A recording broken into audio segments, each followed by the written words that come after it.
नाही, याच्यामध्ये जी काही घटना 10-10:15 दरम्यान या ठिकाणी घडली, मानकापूर पोलीस स्टेशनच्या हद्दीमध्ये जो बाजार लागला जातो गोदनी एरियामध्ये, त्या ठिकाणी ही घटना 10 ते 10:15 दरम्यान ही घटना घडलेली आहे. आणि ही घटना प्राथमिक जो आम्हाला चौकशीमध्ये जे निष्पन्न झालेलं आहे त्याच्यामध्ये ही घटना ही भाजीचे ठेले लावण्यावरून त्या ग्रुपमध्ये झालेली आहे. कारण मृतक ह्याचे 3-4 ठेले तो नेहमी बाजारात लावतो. त्यानंतर जे आरोपी आहेत ते आरोपी भाजी मंडईचे काम करतात आणि हा वाद मंगळवारी बाजारापासून सुरुवात झाल्याचं प्राथमिक ह्याने निष्पन्न झालेलं दिसून येते. त्याच्यामध्ये आम्हाला आतापर्यंत एकूण 6 आरोपी निष्पन्न झालेले आहेत आणि त्याच्यामध्ये 3 आरोपी अटक आहेत, 3 आरोपी फरार आहेत. इतर कोणी याच्यामध्ये कॉन्फरन्सी केलेली आहे का त्याचा पण आम्ही शोध घेत आहोत. आणि आता आमच्याकडे जे काय फायरिंगचं शस्त्र वापरलेलं आहे, एक अग्निशस्त्र आमच्याकडे आहे आणि 3 इतर वेपन आमच्याकडे आम्ही जप्त केलेले आहेत. आणि जो मृतक आहे त्याचा मृतकचं PM सध्या सुरू आहे.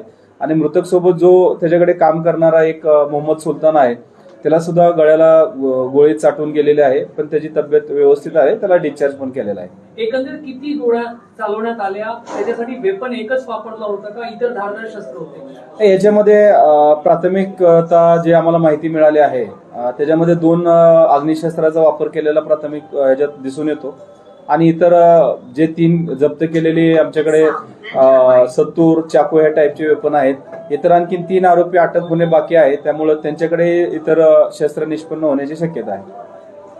सर, याच्यामध्ये मृतक जो आहे त्याचं नाव काय आहे, वय किती आहे आणि त्याची काही तो करत काय होता आणि त्याची काही गुन्हेगारी पार्श्वभूमी आहे का? हा सोहेल खान नाव आहे. हा सदर मंगळवारी एरियामध्ये राहणारा 31 वर्षाचा युवक आहे. आणि ह्याच्यामध्ये यापूर्वी 2019 मध्ये मानकापूर पोलीस स्टेशन हा सोहेल खानवरती फायरिंग केल्याचा गुन्हा दाखल आहे. त्याच्यामध्ये लकी खान हा फिर्यादी होता आणि त्याचं त्या संबंधी रेकॉर्ड उपलब्ध आहे. जे मारणारे आहे हे पण गुन्हेगारी पार्श्वभूमीचे आहे का? जे 3 अटक आहे आणि इतर जे 3 फरार आहेत, याच्यामध्ये जे अटक आरोपी आहेत त्याच्यामध्ये त्या गुन्हेगारांची गुन्हेगारी पार्श्वभूमी आहे. त्यांच्यावर सुद्धा सक्करदरा, वाटोडा, हुडकेश्वर या पोलीस स्टेशनमध्ये गुन्हे दाखल आहेत. तर हा जो सोहेल खान आहे यांनी लकी खानवर फायरिंग केल्याचा एक जुना इतिहास आहे. लकी खान एक सराईत गुन्हेगार राहिलेला आहे, तर तो काही अँगल जुना आता आहे का?